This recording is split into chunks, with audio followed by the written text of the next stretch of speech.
Welcome to a new Waterwave TV interview. Today we got the one and only ELFSAME in the building. What's going on, guys? What's going on? Long time coming. Yeah, I first seen you you performed at the Lebo Tracks tour, right? Yeah, the Storm tour. Yep, Storm tour. Yeah, I believe. Yeah, that was the first time I seen you perform, and you had good energy on stage. And I was like, who is this guy? Like just rocking the stage, because a lot of times people don't take full advantage of situations, but you definitely took full advantage of your opportunities, I guess, not situations. But. Yeah, that was a cool little show. I think the Creative was a venue, and it's not really like a venue, it's more of like an event space, but I think it was really cool, like just like an event being thrown in there, and it's been my motto always, like, no matter how big the space is, if you put out a good enough show for even like 3 to 10 to 100 people, like, people are going to come back. Like, they're going to talk to their friends, be like, oh, this guy, like, went off, like, broke something, whatever. But it's like, they'll tell their friends. So, like, if you keep up that energy, always, like, people are going to tell other people. Just kind of how it goes. And your music's a lot different than most people that perform out here. Yeah. A lot of it's just underground hip-hop and whatnot. But you got, like, alternative rock, like electric rock music. And I fuck with it. It's refreshing to me to hear something new. There's a lot of people out here are just doing drill music, doing, like just trying to just show off bars on music. Yeah. But it's like, it's really refreshing, like the style of music you're making. No, man, I appreciate that. Go ahead. I was just gonna say, like, I started out actually doing like hip hop type stuff. Like, I started out with the Juice WRLD type beats on YouTube and everything, but I think music has a lot more to show. Like, I think rap is great, and like, if people want to do drill, shit, go do it all day. It's still like a big part of music and rap. Like, drill is popular, it'll probably never go away, but in Minnesota it's not what Minnesotans like in the grand scheme of Minnesota. Like, it's no drill rapper has ever blew up out of Minnesota. They've gotten to a peak of like 1 million views on a YouTube video, and they haven't gone anywhere else. So it's like, but you see the artists that do make it out is like the Mod Sons and the Young Gravies and the Profs and everybody on Live Series. It's not drill. It's just good music, rock, alternative rock, or rap, but not drill. Yeah, that's so true. And I think, like, a lot of people are kind of scared a little bit to, like, leave their maybe, like, music genre pocket or, like, their community. And I think that's, like, something that, like, I've always, like, when I started, I was like, I'm gonna be a rapper, I'm gonna be a rocker. I don't know what I want to be. So I was like, I'll be it all. Like, I'll do whatever I want, whatever I feel like, whenever I want. That's why I don't really categorize myself as any sort of artist. I just make music, really, at the end of the day. And I think people are scared to, like the rappers are scared to, like, maybe, like, jump into rock and be like, oh, I don't want to, that's Cardi stuff, or, vice versa. But I think there's, like, in each community, even out here, there's so much to offer to the other community. So, like, the rockers could offer a lot to the rappers. The rappers could offer a lot to the rockers. The metal to, like, the industrial, like, the hyperpop. There's so much to offer from each community. And I think we're kind of, like, everyone's kind of scared or, like, wants to stick to, like, their own little community. But I think that's actually holding artists back out here, honestly. And I think what it may take is, like, for each community to really flourish, maybe by themselves first. To, like, because I'd say, like there is artists within each community of like the Vamp, Opium, Hyperpop, like the Zodiac and the Lil Shine types, the ones that are kind of like if you're in that scene, about those guys.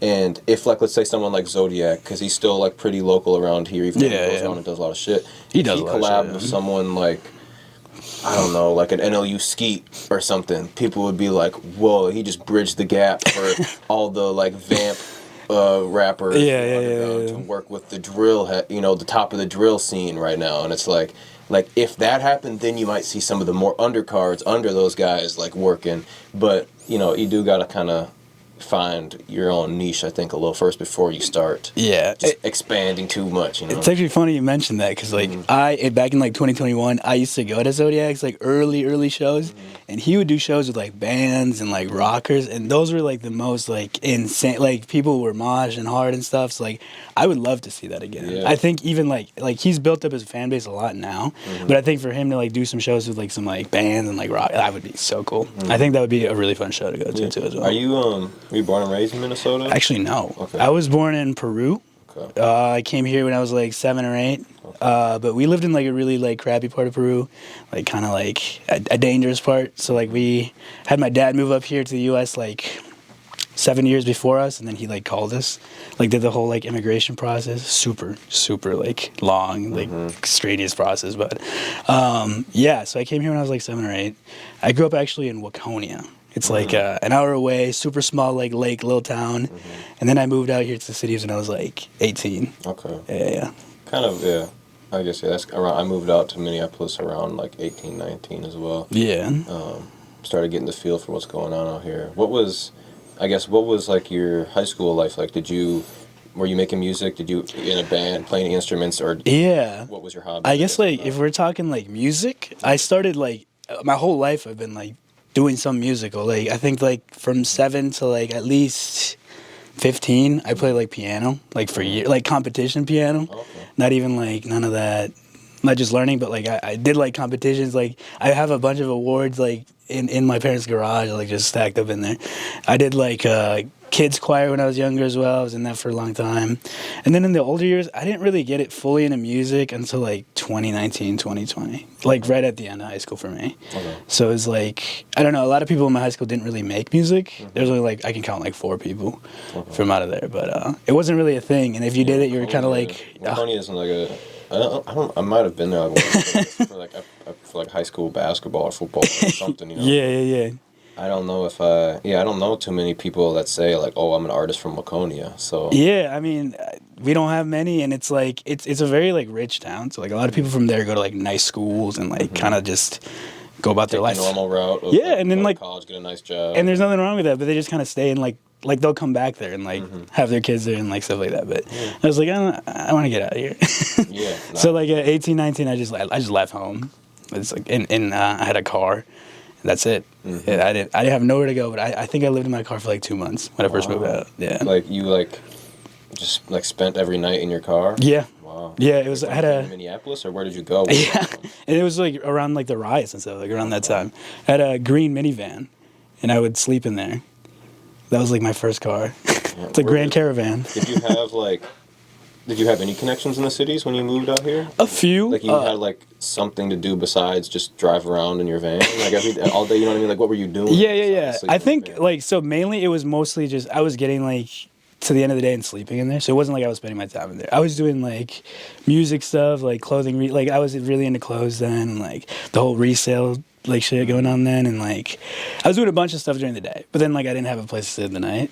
And it wasn't because like I could always go back to my parents, but like at that time I was like heavy using drugs, like a lot of like psychedelics and a lot of drugs like that. So like my parents like were like, you can come back, but you gotta be sober, or you gotta go to like a treatment or something. And I just didn't want to do that. So it's kind of like by choice, I guess. But it's like, yeah, it was like a good few months. So it wasn't, and it was hard. It's like I can always like relate to like people like, oh man, I'm struggling. Like I want to make music, but I'm living in my car. I'm like, I get that struggle for sure. Yeah, it's hard because music doesn't pay just to make music. You have to find a way to sell it. Yeah. And I mean that's kind of like with doing like interviews and Waterway media stuff. It doesn't really pay the bills. You have to find a way to sell it, and find a way to build the product. So I understand that. I haven't gone through too much of having to like sleep in my car, but I do understand of wanting to get out of your hometown, get out of your parents' house, really explore the world a little bit, especially getting out of a town where people kind of just like grow up there, stay there, never leave. And I'm from Mankato, if you're familiar with Mankato. Of course. At all. Yeah. So like that's a pretty similar story of people just do they stay there? Born there, stay there, go to high school there, go to college. Like there's a college there. Yeah. Get married there, have their kids there, and just never leave. That's like a little. Never really experienced. I mean, besides going on like vacations, never really experienced the world on like a business aspect or like opportunity aspect. And I mean, I commend you for just taking that leap of faith. Yeah, man. It was a leap of faith, like for sure. Like I didn't know what was happening, and I finally hit rock bottom, and I was like, all right, I gotta sober up. And then like once that happened, like I got like my first apartment and like kind of like settled down more. We're able to like find a job and stuff. Everything else, like, and I was working then too. Like I was sleeping in my car and then going to Chipotle. That's like my first job, and then like sleeping in my car, going to Chipotle and stuff. And just different times for sure, man. Yeah. But I think now like I've been sober for a couple of years now, and like it's that's like the best advice I can give anyone is like move out of your hometown. And if you're doing drugs, get sober. That's it. Like, the world is, like, literally, like, at your fingertips. I've been meeting a lot of people that have gotten sober over the past few years. I feel like it's like a new wave of, like, people care about their health more. You know, it went from like a time of, like, the 2016. Yeah, like, you know, like the Lil Pump and Smoke Perp era. Yeah. It was like they're popping Zans, doing lean, getting rich, on the road, living life.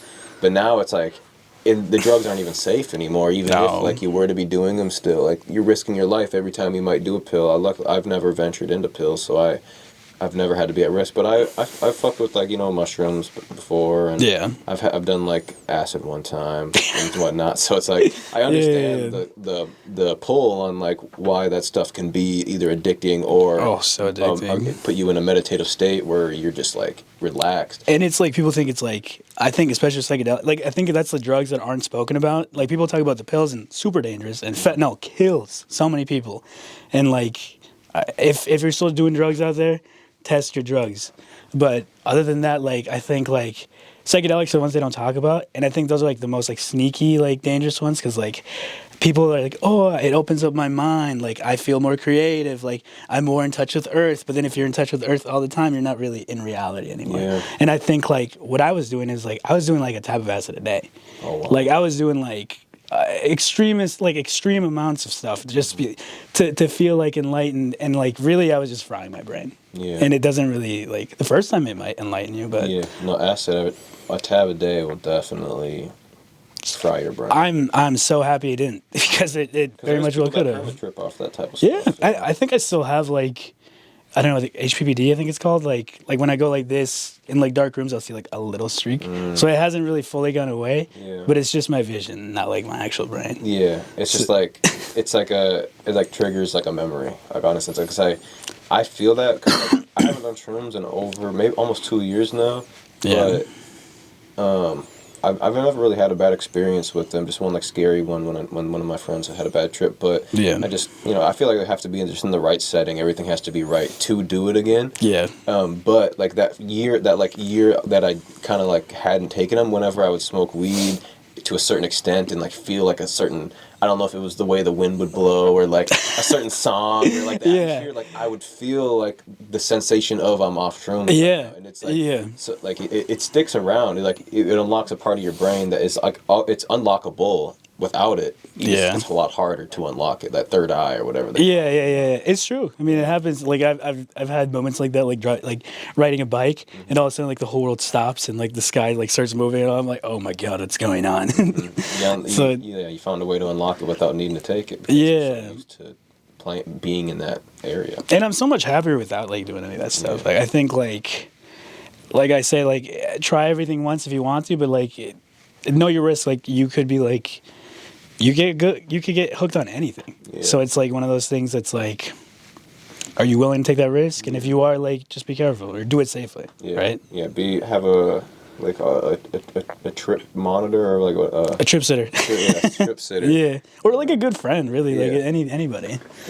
Yeah, man. Yeah, no, I agree with that. Like, shit, right now I'm addicted to fucking energy drinks. Dude, that's the one. That's a real addiction. That's the drug that I'm like I was like fighting myself before you came in here next door, not like really like shaking at the door, but like to not buy a Celsius instead of just a bottle of water. I don't need one, but be like, oh, I could use a little boost, but it's like I don't need it, but I want it. It's like it's like a hard thing. So like any substance, whether it's fucking caffeine or fucking any type of drug, is hard, but.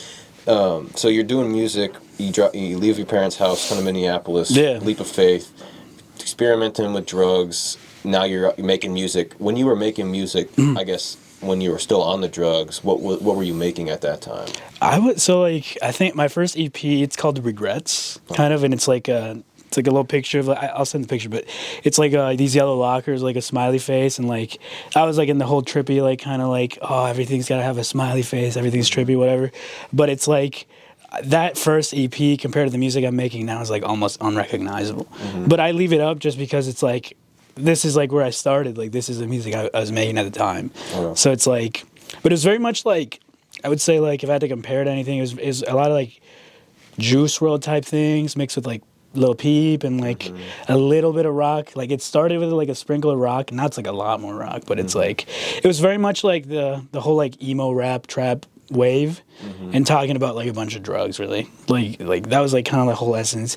And I'm still proud of that music I made then, but it's just the funny thing is like I don't even like remember the mindset I was in when I made that music, because I'm pretty sure I was like high for most of it, or like not really who I am now compared to then. Yeah. So, but it's out there, so like I'm not gonna take it down. People still like it. Yeah. Like my original like people that follow me, like the fans or whatever, like they'll be like, "Oh man, you should play this at your next show," and I'm like, different times now. Like I don't know. Yeah, I don't know like if I can. If I'm like at the end of the set and you guys are like yelling it out, maybe, but it's like it's not who you are. Exactly. In the sense of who you are today. But you know, I really like what you're putting out today. Like I really like, especially the music videos. I know that's kind of how our whole crew kind of got tapped in with what you had going on, was when you sent your music video into our live stream, the Burnout music video. And I rewatched it today to like remind myself, or to make sure that it was as good as I thought it was, like when I first seen it. Yeah. And it's really good. And what is your creative process behind like putting together a music video like Burnout? So the funny thing with Burnout, and this is like something that a lot of people don't know, because a lot of people is like, dude, you must have like a solid team, right? Like to film all that and do. It was 2 people. It was me and Khalid Silvers from Reverie Productions. He's a really good friend of mine and a videographer. And literally, he hit me up. He's like, "Hey, it's about time we make a music video for one of your songs." I'm like, "Let's do it." And so like I sent him the song. And we just got to brainstorming. Like, what do we want to do? Where do we want to do it? Like, what like feelings do we want to show? And like, we just started like watching a bunch of movies. Like, hey, do you like this scene? I was like sending him snippets of like movies. Like, dude, I really like this and stuff. But the majority of that video is actually like influenced by Fallen Angels. Okay. It's a really old, like, I think it's a Japanese film, but it's very like, it's got the same vibe, very like dark green undertones and stuff, and it's like we had that vision of like we want to do it like we want this movie to inspire the music video. And like even like scenes like me like hanging out of the car was like from the Joker, and like we love the Joker and stuff like that, so it was very like much like film like influence. Like we love movies, we're like we want to do all these scenes, and doing that whole video took like 6 months. Damn. With 2 people, obviously like you can't get too much done, but like for 2 people to have that outcome, I'm so proud of it. Like, even like just like the choices of transitions and edits and effects and slow-mos and like the drag when you're walking, you know, like we're going through the parking lot. It's I still think it's, you know, if there was a Minnesota Music Awards, it should be nominated for Music Video of the Year. Hey, we should have that. You know what I mean? That'd be cool. I did it one year, and it was cool and all, but I just I guess I wanted to make sure I do it correctly, because it was a lot of work. That I put on myself to do it, and I wasn't 100% happy with the way I guess represented what potentially is out there that I don't know about. Like the rock scene. Like I don't know a lot about the Minnesota rock scene. But I know it's it's the most popular genre probably out here when it comes to live bands, performances. Who sells out shows? It's the rock and roll or jazz bands and like those types of stuff. Like those are the artists that really need to be getting highlighted if we're going to do like a Minnesota Awards, not the underground SoundCloud rapper that has a bunch of fans on Snapchat that are going to go vote for him. Right. Like that's to try to find that balance. But I guess from an outside looking in, and someone that from myself, but someone that you being someone that's in like the alternative rock and just kind of rock and roll and like that electronic rock scene, like how is it in Minnesota for you? Like, do you feel like you have a lot of people to work with that have like minds as you, or is it like a struggle because there's not as many people making that type of music? Or? I think there's a fine line, right, between being like a multi-genre artist, like because really like I have people that play with me like a band, like my buddy Lincoln, Tim, even Daniel. Like that's like the little band that I came up with like for a few shows, and it's like I wouldn't really consider, I guess, me like a band artist, but just like an artist. But I think like there's a fine line, right? Because like the bands, they have huge support. Like there's so many local bands that are doing crazy things right now. Like my favorite right now is Silo. Amazing EP they just dropped, but like they're very well connected. So I think like all the bands kind of have like a connection. It's like, okay, me, you, we're gonna go hit all these venues and like kind of help each other out. For artists like me, I think it's a little different because it's more like the experimental side of things. So it's like, how many people like me doing like all these multi-genre things are there? Not that many.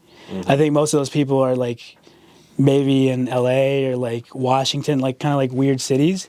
But like, I wish there was like a bigger community of like just like multi-genre like artists, but there's really not a lot. There's not a lot here in Minnesota, at least not that I've seen. Yeah. So I think a lot of people need to like expand or explore different genres and sounds too, because like even artists that I work with, like they surprise me when they send me some of the music they make in the studio, and I'm like, that is like nothing like anything you've ever made before. The beat choice, the way you sound, the way your flow and everything.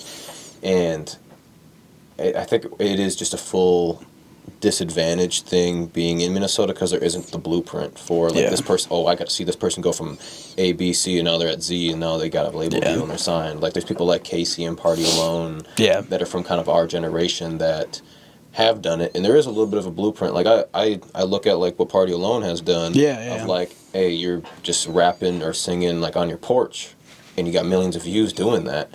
And you got a label deal out of it, and you're going on tour now, and you got big features. Like it started from you just showing off your talent and exploring your sounds. Like Party Alone didn't always make music like he does now. He did rap, rock and roll, rap. You know, like he did a lot of other shit, but eventually, you know, he showed off everything he had to offer.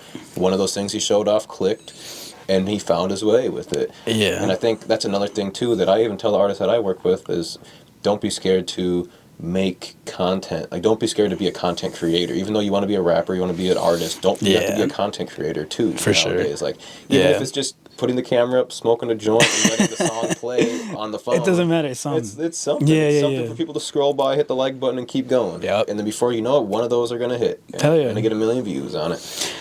I have a lot to say on like that topic, because I think a lot of artists, just in general, like Minnesota, out of the state, wherever, like they get stuck in the mindset that like they want to make stuff that people like, right? Like the blueprint in the mind when going in the studio or going in the band, whatever, is like, oh, we want to make stuff that people like because we want to go viral. Which is, I mean, if you want to do that.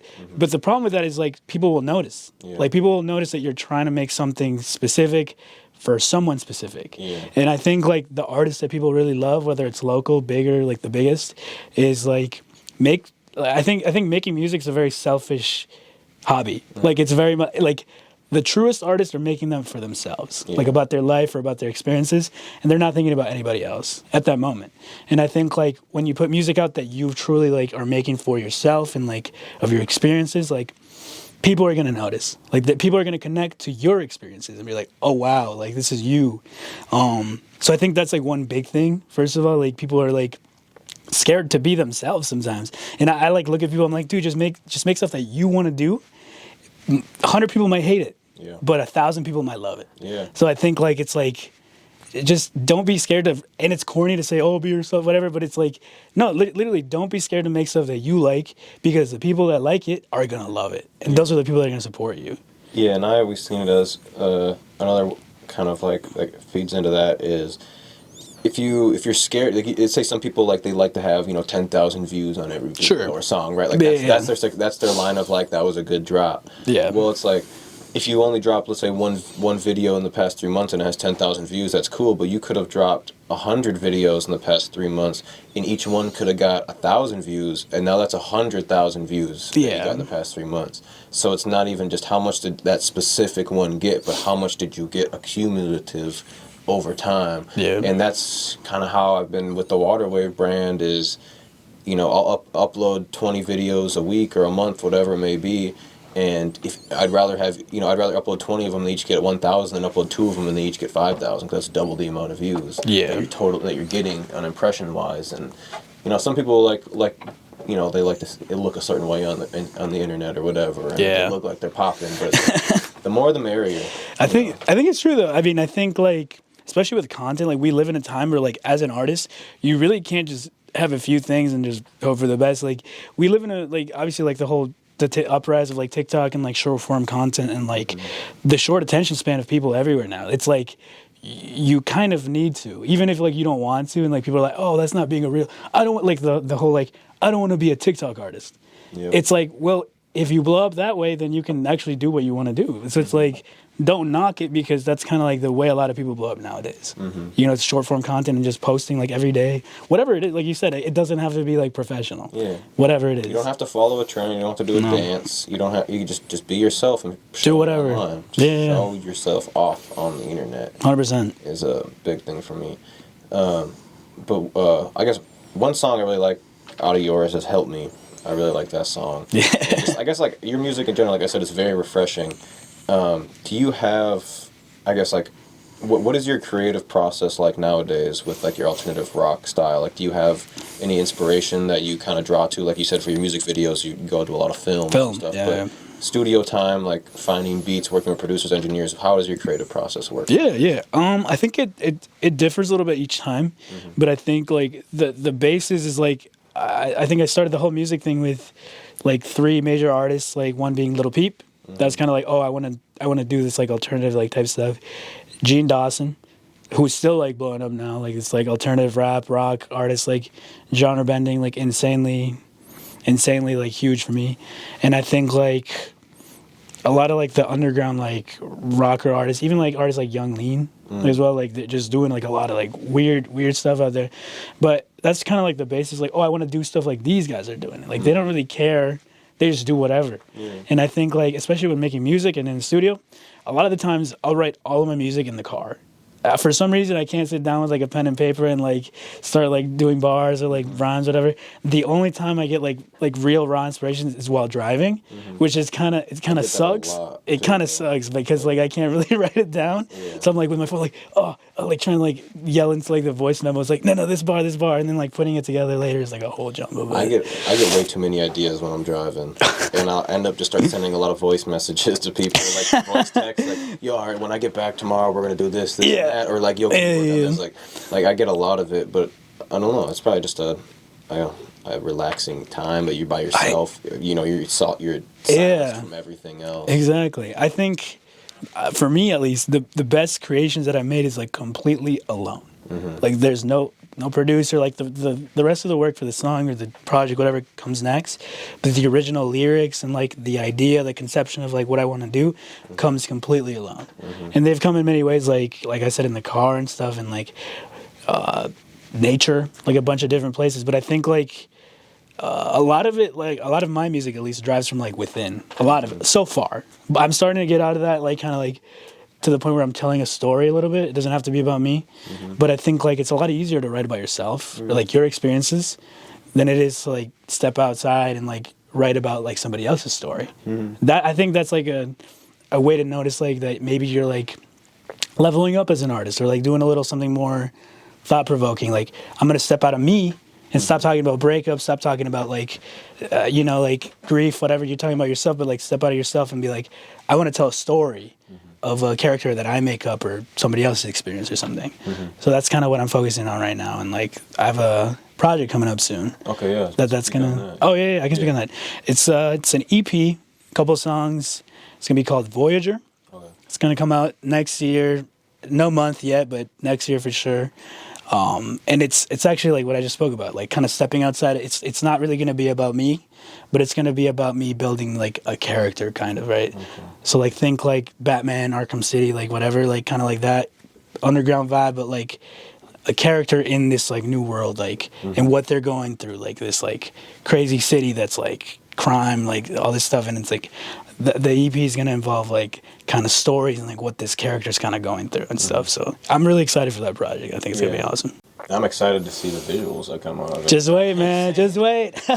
Just off of you even talking about that, you have, a character in mind and the city in mind. And the feel that you're going to get listening to it and watching it.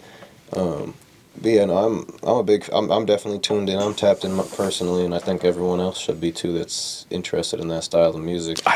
If you like, I mean, honestly, even if you're not, like, just try it. Like, you might be. You don't know. Because, I mean, I didn't, because I think one cool thing is, like, from our live streams, like, a lot of, like, the music that comes through our live streams have ended up on, like, our phone playlist when we take these road trips to these fest and shit. Your song and, like, 10, 20 other artists' songs get on there, and I was like, and they just get played through with all the other artists that mainstream artists, and you don't tell the difference. It's not, if anything, it's just like feels more natural, feels more organic, like when you're listening to like local people that still haven't made it yet, and they're trying to make it or trying to really show their passion instead of like, oh, I'm doing this because my label said I have to. It's like another layer of music when you're listening to local artists that you can feel the passion in it more.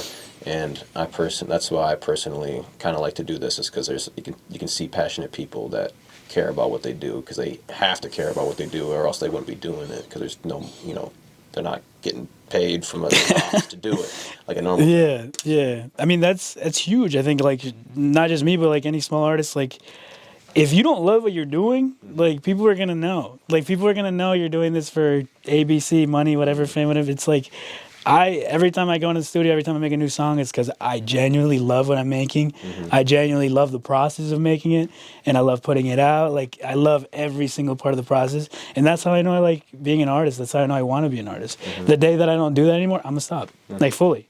There's no need to like make any more music if I don't like it anymore. Exactly. Yeah. Was there anything else you'd like to add before we send it out today? Man, keep doing you guys. You too, Waterwave. Like, have fun, be yourself, smile every day, sober up, live life, have fun, stay safe. That's it. Awesome. Well, make sure you guys like, subscribe, share this interview, follow ELFSAME, follow at Waterwave TV. Come shop with us at 1521 Como Avenue Southeast, Minneapolis, Minnesota, where we got shoes like Jordans, Dunks, Yeezys, and a bunch of other cool stuff. We got vintage clothing, we got designer wear and hype wear and all that cool stuff. Recording studio and everything. So Waterwave. once again, subscribe, like, share, and we're out. Peace. Love you guys.